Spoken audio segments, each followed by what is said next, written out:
साथियों नमस्कार। आपका पुनः स्वागत है मेरे YouTube चैनल शर्मा जी से सीखे। इस वीडियो में मैं जिस फिल्म का रिव्यू करने जा रहा हूं वो एक बहुत ही आवश्यक फिल्म है। साथियों आज से लगभग एक वर्ष पहले ये फिल्म आई थी ओपेनहाइमर। साथियों जैसा कि आपने और हमने बचपन से सुना है कि जापान के दो शहर हिरोशिमा और नागासाकी पर 1945 में अमेरिका ने बम गिराया था। लेकिन वो बम कैसे बना, कहाँ बना, किसने गिराया, क्यों गिराया, इसकी हमें कई साल कई दिनों तक इसका हमें पता नहीं चला। लेकिन ये जो फिल्म ओपेनहाइमर आई है इसके अंदर इतिहास की वो बातें हैं जो आपको और हमें नहीं पता। ये फिल्म पूरी तरह से साइंस पर आधारित है और इस फिल्म में एक एटम बम बनाने की पूरी प्रक्रिया दिखाई गई है। अमेरिका द्वारा एटम बम क्यों बनाया गया, इस फिल्म में वास्तविकता को दर्शाया गया है कि परमाणु बम क्यों बनाया गया तथा किन किन साइंटिस्ट के द्वारा इस पर काम किया गया तथा क्यों अमेरिका को परमाणु बम गिराना जरूरी था। ये फिल्म साइंस पर भी आधारित है। साइंस के स्टूडेंट यदि इस फिल्म को देखेंगे तो उनका ये फिल्म ज़रूर अच्छी लगेगी तथा दूसरों को शायद ये फिल्म अच्छी नहीं लगे या उनको जल्दी से समझ ना पाए, पर परमाणु बम के बारे में उनको जानकारी जरूर मिल जाएगी।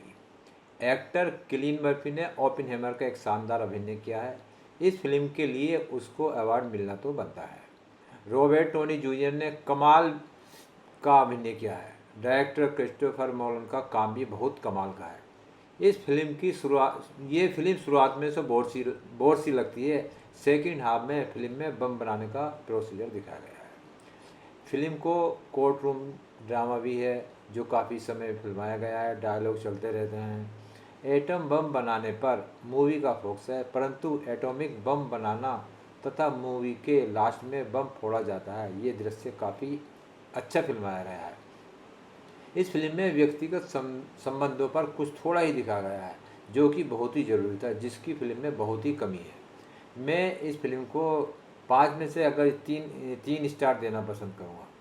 अमेरिका ने पहला बम बनाया तथा बम बनाने वाली टीम का लीडर रॉबर्ट जे ओपेनहाइमर को टीम का लीडर बनाया गया।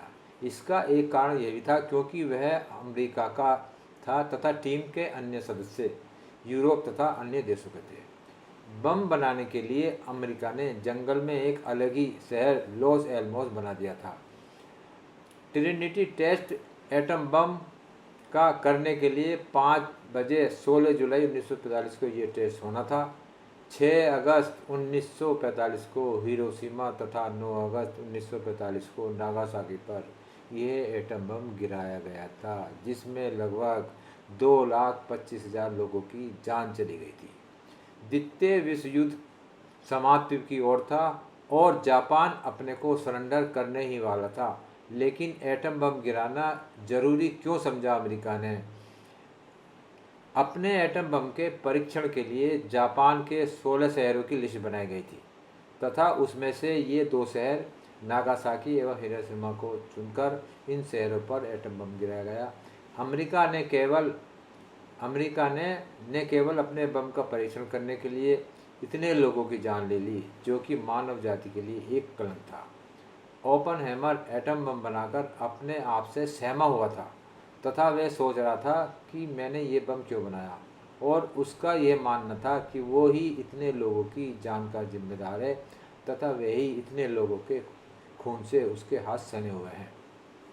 उसने अमेरिका की सरकार से एटम बम गिराने के लिए मना किया था, परंतु सरकार ने उसकी बात नहीं मानी। 1920 से एटम बम बनाने की प्रक्रिया शुरू होती है तथा ओपेनहाइमर की 3 साल की मेहनत के बाद दुनिया को पहला एटम बम मिलता है। किलियन मर्फी ने ओपेनहाइमर का रोल बहुत अच्छा किया है। रॉबर्ट डॉनी जूनियर का रोल भी बहुत अच्छा है। मैट डेमन ने लार्सी ग्रोव्स का रोल किया है। क्लोरस फ्यू ने ओपेनहाइमर की पूर्व प्रेमिका जीनी टायलॉग का रोल किया है। ओपेनहाइमर की पत्नी कैथरीन उर्फ केटी का रोल किया है एमिली ब्लेंसन ने। ये फिल्म असाधारण फिल्म है। नेलन ने बेहतरीन काम किया है।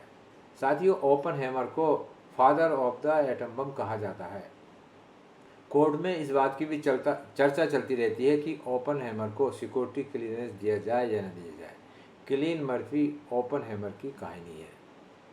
इस फिल्म का रिव्यू बनाने का मेरा एक मकसद था कि आपको और उन लोगों को जिनको नागासाकी और हिरोशिमा के ऊपर एटम बम गिराने तथा हजारों लोगों की जान लेने के पीछे का क्या सच था, आपको और हमें सच जानने का अधिकार है। इस फिल्म को बनाने वाले ने इन सभी तथ्यों को उजागर किया है जिसके कारण हजारों लोगों की जान बेवजह ले ली गई। इतिहास गवाह है कि मानव के ऐसे विनाशकारी कार्यों से मानव जाति को कितना बड़ा नुकसान उठाना पड़ता है। साथियों, आपने उन सभी तथ्यों को जाना तथा इतिहास के बारे में भी जानकारी मेरी इस वीडियो के माध्यम से जरूर प्राप्त होगी। जरूरी नहीं कि इस फिल्म को सभी ने देखा होगा। मैंने भी ये फिल्म लगभग 1 साल बाद देखी तथा इसका रिव्यू बनाने का विचार मेरे मन में आया और मैंने रिव्यू बना दिया है और मैं उम्मीद करता हूँ कि ये रिव्यू आपको ज़रूर पसंद आएगा। साथियों, इस फिल्म को शायद आपने ना देखा हो ऐसा मेरा सोचना है, लेकिन आपको यदि समय मिले, ये जो कि जियो सिनेमा पर फिल्म आई हुई है, तो आप इस फिल्म को ज़रूर देखिए और इतिहास के उस काले अध्याय को के बारे में आपको जानकारी मिलेगी जो कि हमें अभी तक पूर्ण नहीं जानकारी नहीं थी, अपूर्ण जानकारी थी। फिल्म का बनना एक तरह से जो है सभी लोगों को उसकी जानकारी देना है।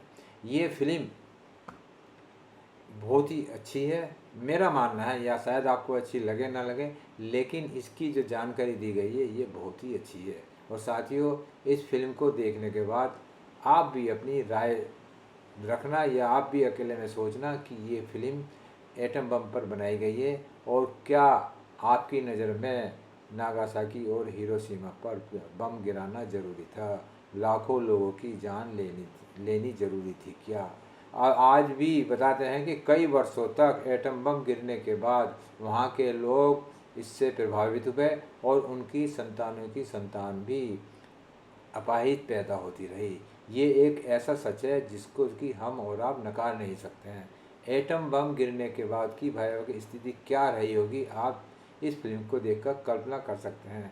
जब इस फिल्म में एटम बम को फोड़ा गया है, फोड़ा जाना दिखाया गया है, ये जापान पर तो नहीं आया, लेकिन इसकी जो है कल्पना की गई है कि किस तरह से एटम बम फोड़ने के बाद वायु के अंदर कितने जो है कीटाणु फैल गए और उसका असर मानव जाति पर दशकों तक पड़ता रहा तथा दशकों उसका असर पड़ने के बाद भी आज भी वहाँ की स्थिति सही नहीं है, जैसा मेरा मानना है। और साथियों, इस फिल्म के एटम बम के ऊपर जो है जो जानकारी गई है आपको और हमें बहुत।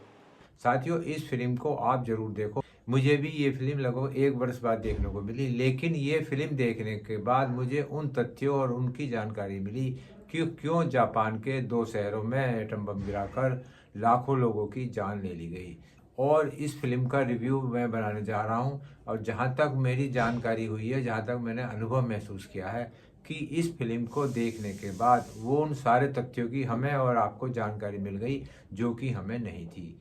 साथियों, जैसा कि आपने अभी देखा कि अमेरिका द्वारा एक एटम बम गिराने के बाद कितने लोगों की जान गई, इसमें कम से कम 2,25,000 लोगों की जान गई। और ये जो है एटम बम मानव जाति के लिए एक कलंक है। लेकिन आप अगर यदि वर्तमान में देखेंगे तो कि कई देशों के पास एटम बम है, परमाणु बम है। यह और यदि इस समय किसी भी देश को भी आपस में युद्ध होता है तो आप देखिए मानव जाति का कितना नुकसान होगा तथा मानव जाति एक तरह से समाप्त हो जाएगी। यदि आपको मौका मिले तो ओपनहेमर फिल्म आप जरूर देखना कि ये जियो सिनेमा पर आई हुई है, मुझे भी देखने का मौका मिला। साथियों, वर्तमान में जैसा कि मैंने अभी कहा कि आप मानव जाति बहुत ही एक तो आग के ढेर पर बैठी हुई है और आप कई देशों के अंदर युद्ध चलता ही रहता है और देखिए कितना लोग, हजारों लोग मरते हैं।